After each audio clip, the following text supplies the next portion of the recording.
Hey guys and girls, ladies and gentlemen, welcome to DIY Guitar Making. Today I am thickness sanding. Well, thicknessing. So I'm planing and I'm sanding. Both of those operations kind of go together. The point is, I've got a lot of these. These are side slats, and I need to make them thinner. It's not the most gratifying job, but it's a very necessary job. Thicknessing. So anyway, we'll get to that. I'll take you guys along for part of the ride here with me doing this tedious task. You don't want to be there for the whole thing, I'm sure. But I'll teach you a couple things about the process, my process. So, but as always, first we're going to start out by answering some of your questions. All right, so this first one here is from Scottman60, and it's a comment, not a question. And it was on a video that I made. Well, it was a part of my series on building guitar number 85. I was installing my label, and I just made the point that my process for installing my label is not well thought out. It's very simple. I literally just add some glue to the back of the parchment paper that I use to print my label, and just kind of place it on there and just rub out the bubbles with my hands. And I think a small piece of wood I usually use. But anyway, his comment is, Eric, I find using a small dry paintbrush once you place your label, it helps to smooth out wrinkles, etc. That's great, thank you. So I saw that one and I appreciate that, and I'm gonna try that out. Just a small dry paintbrush. I think that would help. I've also got some Bondo spreaders, which basically works like, you know, I could probably use a credit card even to smooth out wrinkles. So I'm going to try both of those things. Bondo spreader, small dry paintbrush. If you have a squeegee, a little rubber squeegee, that would probably work well too. Yeah, anything to force those air bubbles out from under the label. Okay. All right. Thank you, Scott. Anthony Hadijon writes, I have a guitar that needs the neck made about 2 millimeters thinner. A new, thicker fretboard was added to this 1966 flamenco guitar. As a result, it now feels like a tree trunk. I'll be using a rasp first and then sandpaper. Where do I find that drill attachment that you use for the heel? So he's watched one of my neck carving videos, and Elevate Lutherie is the name of the company that makes this rolling pin sander, is what it's called, which attaches to your drill. Let me grab it and show it to you. Okay, so this is it right here. I love this tool. It's pricey, but that's what you get for highly specialized tools for luthiers. It's just that kind of thing. But what it is just as it's described. It's a rolling pin sander. So on this end you would have your hand drill, which would be running and spinning this cylinder here. And it's a great way to carve out a heel, and it's also what it's primarily used for in my shop and most shops that purchase this from Elevate Lutherie. Primarily used for flattening the sides, particularly in the waist area, after you've installed binding, or even prior to installing binding, because you need those sides to be flat before you cut your binding channels as well. So it's just great for cleaning up the sound box on the sides. But anyway, Elevate Lutherie is the company. No affiliation with me, but great company, great little tool here. Put that aside. And next question. Let's see what we got. Oh wait, I didn't read his joke here. Also, do you know where lumberjacks find a date? On timber. Next question. Walter Ryder writes, thank you, Eric. On the bridge plate, why not use an 1/8 inch brass? It should help prevent the string ends from eating the bridge plate. Also, what is your take on applying a coat or two of shellac on the insides of the box? So actually, I really want to answer his second question there, but I'll comment on the first one real quick. I've never done anything with brass on the bridge plate, but there is some precedent there. There's a tool called the plate mate, which people generally use, as far as I understand, for repair. If you have a really chewed up bridge plate, a great way to rescue that guitar is to use the plate mate or some sort of brass shim for the ball ends of the strings to bear against, right? Instead of falling back into the chewed out holes on the bridge plate and potentially splitting the bridge plate even more than it already is, or starting to damage the soundboard or anything like that. So it's a way of rescuing that guitar because that brass is going to hold up, right? That brass is bomb proof. Just my thought on it. I haven't used those, but some people do use them on guitars that don't need to be rescued, just as a tone thing. And I would imagine it would make the guitar sound quite a bit, maybe it's not noticeable, but I would imagine it would be noticeable, quite a bit brighter. So adding metal, especially in that part of the guitar, to your already metal strings, which already want to sound bright, I would think you're definitely going to get a brighter sound, more immediate, more punchy, and maybe that's what you want, and maybe brighter is what you want. But I think it will definitely add a lot of brightness, which, just from poking around on the internet a little bit, it sounds like a lot of people install these because they actually like that, which is cool. So if you want to get your guitar to sound a little bit brighter, and I would imagine maybe a little bit louder as well, because generally those two things ride together, brightness and projection or volume. Those two things are different, volume and projection, but they're related. But anyway, I think you can get more punch out of your guitar, more brightness from adding something like the plate mate. I don't know if that's what he's talking about. He might be talking about replacing the whole bridge plate with a brass bridge plate, which I think would just be the plate mate times 10, right? It would just be brightness overkill, potentially. But I don't know, I've never tried it. So that's just my thoughts on something I haven't tried. What is your take on applying a coat or two of shellac on the insides of the box? I love it. So I've heard this question a lot before. It's a great idea, actually, and there are a lot of builders who do apply a coat or two, and that's really all you need, just a coat or two. Don't do, 20 coats like you would on the outside of an instrument.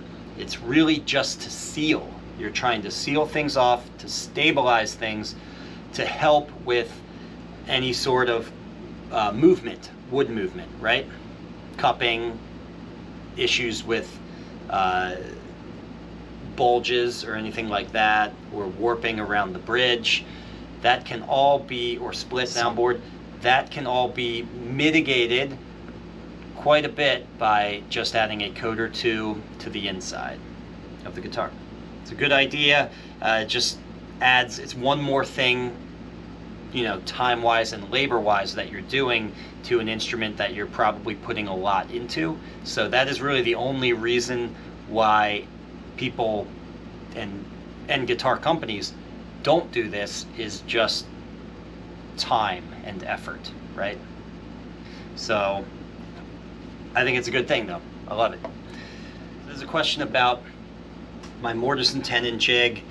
Where did you get that, or is it your design? So it is a jig from a company called Luthier Tool. As always, I don't have any affiliation with them, but that jig is absolutely fantastic. Let's go take a look at it. Luthier Tool is the company. We'll take a quick peek at it. I want to be quick here because I've shown this a lot recently, but it's worth showing. It's expensive, just like that other tool I just showed you, but sometimes you got to spend money for some serious quality. So that's the luthier tool neck angle jig. And do you only build OM size guitars? No, I do not. I build dreadnought size guitars and parlor guitars, and I'm open to building other sizes, but those are basically what I do right now. Actually, I'm just working on the parlor, introducing the parlor sizes. And he was asking this because I have a couple side bending molds right here, and these come right out, and I usually store some of the other molds down here, and then you just place the other one in there.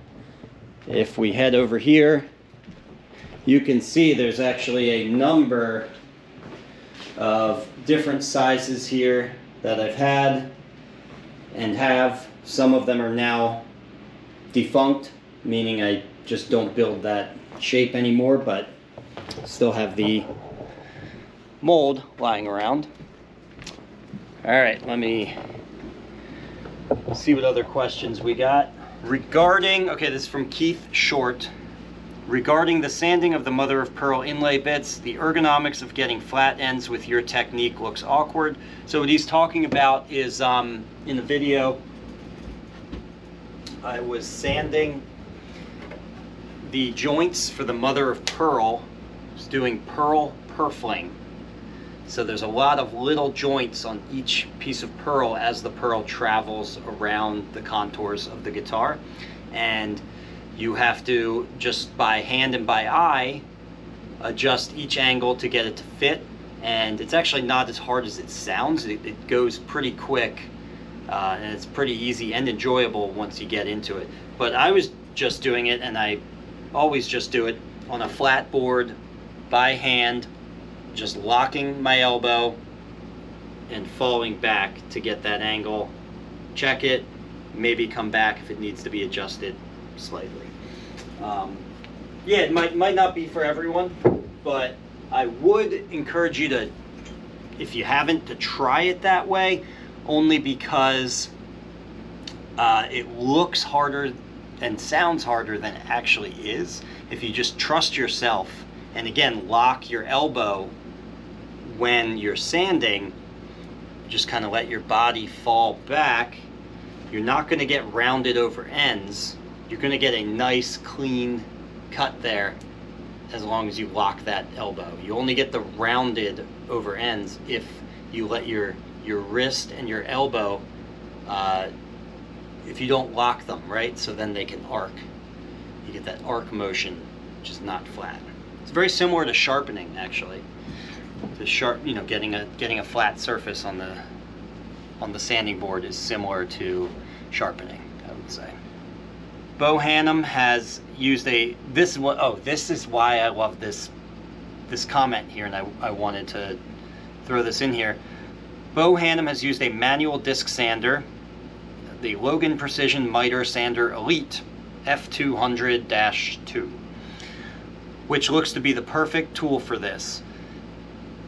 So I don't think it's the perfect tool for this, but that's not why I'm bringing it up. Not, you know, maybe it would be a good tool for this. The whole reason I'm bringing this up is that I looked this thing up and it was like a light bulb went off in my head. I have been looking for, you know, thank you, Keith, because I have been looking for this thing for a while. I have looked around to see if there was basically a disc sander that you operate by hand, a manual disc sander, because for certain fine brace work steps where I'm adjusting the angles on interconnecting braces, I go back and forth to my disc sander. I use it unplugged and I just by hand turn the disc and just carefully adjust these angles. But for a while now I figured it'd be real nice to just have right on my table a miniature disc sander with a little crank that I can turn. And Keith here has found it for me. So thank you very much, Keith. I have already added this to my Amazon cart, though designed for a picture frame shop to get miter joints to match precisely. It looks like a great tool for preparing binding joints and inlay bits. Yeah, but adding another tool when we have so many causes one to pause. Yeah, there's always that. You can get too many tools. I know. Okay. Are we done? I think we're done. I think that's good. I'm happy with those questions. I hope you are too. All right, let's get some work done. So let's go ahead and take a look at what I'm doing.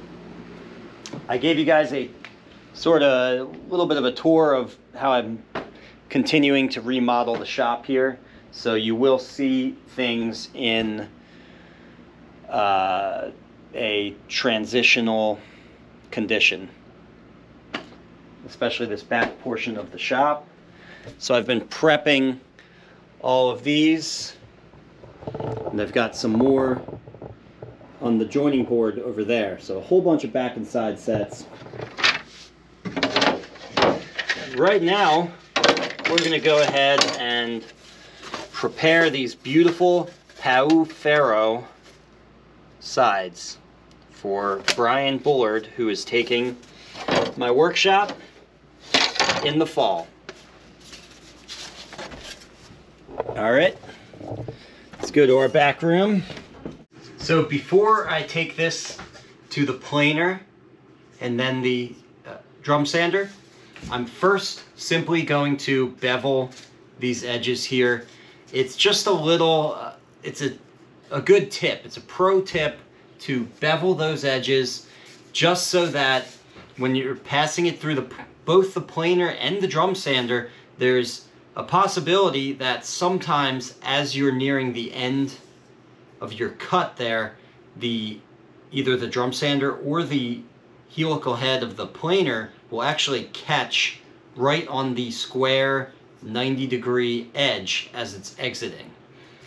And you can prevent that little problem there by simply beveling off these ends, and it just takes a second.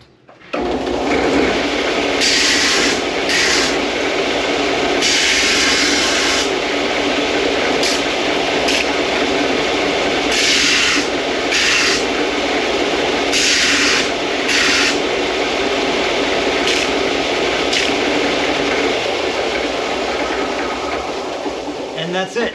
So now I don't have any hard 90-degree edges here for the sandpaper or the planer head to catch on.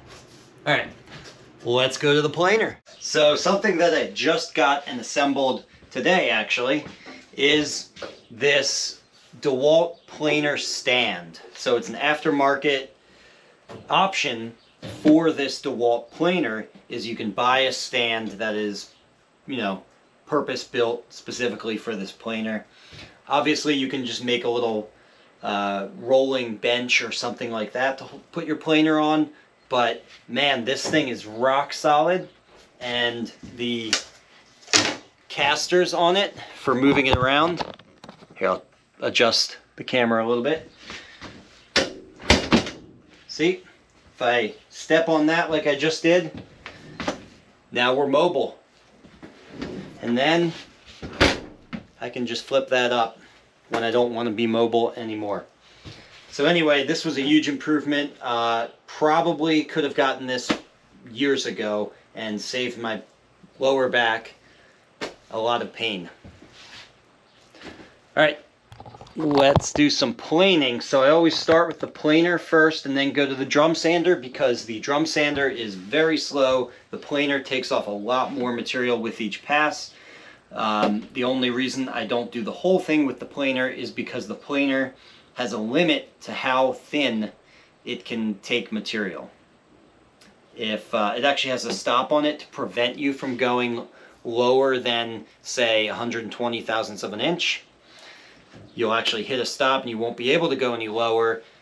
If it didn't have that stop, it would still be a problem because really you can't plane. The material becomes very unstable when it's less than 120 thousandths of an inch. It flexes, and what can and probably would actually happen if you removed that stop from the planer and just tried to take it all the way down to 90 thousandths of an inch, is the wood would become flexible and the planer head can actually grab it and tear it apart. Okay? So that's why your planer is only designed to take it to about 1/8 of an inch. Okay, let's do it. I got my headphones here. These are actually Bluetooth enabled, which is pretty cool, so I can listen to music while I'm in here. But I won't be doing that while I'm planing.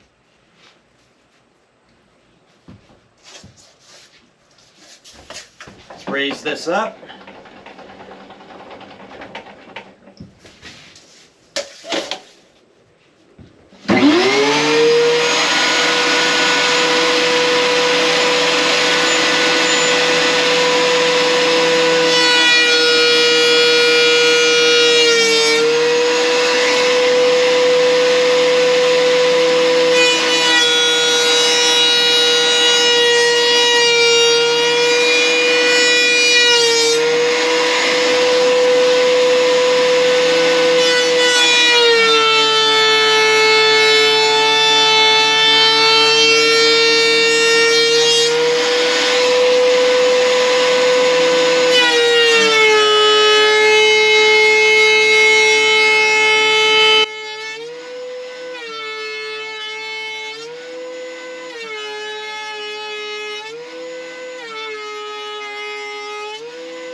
Alright, so there we are.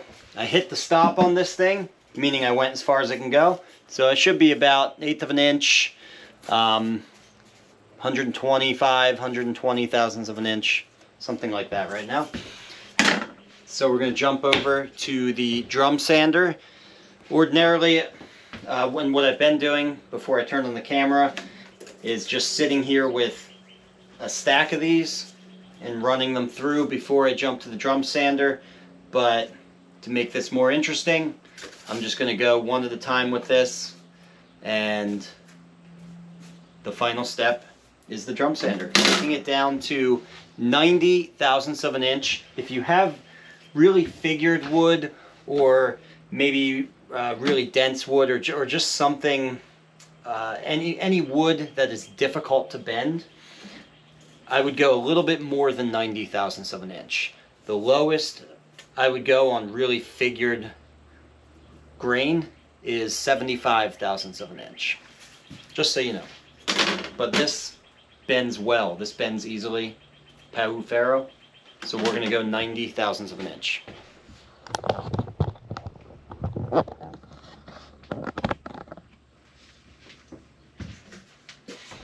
Alright, and here we are with my jerry-rigged setup right now. I actually have my hose to my Festool dust collector here, duct taped onto my dust collection hood, just because I don't have the proper size hose to fit this size opening right now. Just making things work in here for now as I reorganize everything. Alright. And actually, there's not much to see here, so I am going to end the video at this point. This is my home-built drum sander. If you look up Pat Hawley, if you Google Pat Hawley drum sander, you will find the plans for this drum sander, and you can build it yourself too. It's a great way to save money on a very expensive piece of equipment. Also, it's a fun project. But I'm not going to have you guys suffer through watching me use this drum sander now. I've done a number of videos on it before, and really all I'm doing is I'm going to pass it through here until I have this material down to my target thickness, 90 thousandths of an inch. So that's it, guys. I will see you guys later. It's been fun. It's been real. See you in the next one. Bye for now. If you learned something here, please give this video a like and subscribe so you can be notified when I release a new DIY guitar making video. And if you want to really learn more, take one of my structured online courses at ericschaferguitars.com or register for a hands-on guitar building workshop here with me in Burnville, Pennsylvania.